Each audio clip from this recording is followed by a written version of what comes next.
Brooklyn, Nueva York. No solo es un barrio.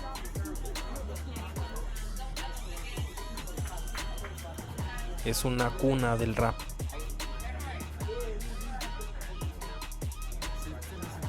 Aquí en bares pequeños y oscuros, la cultura hip hop sigue latiendo fuerte. No necesitas escenario ni fama. Solo un micrófono, un beat y verdaderas palabras.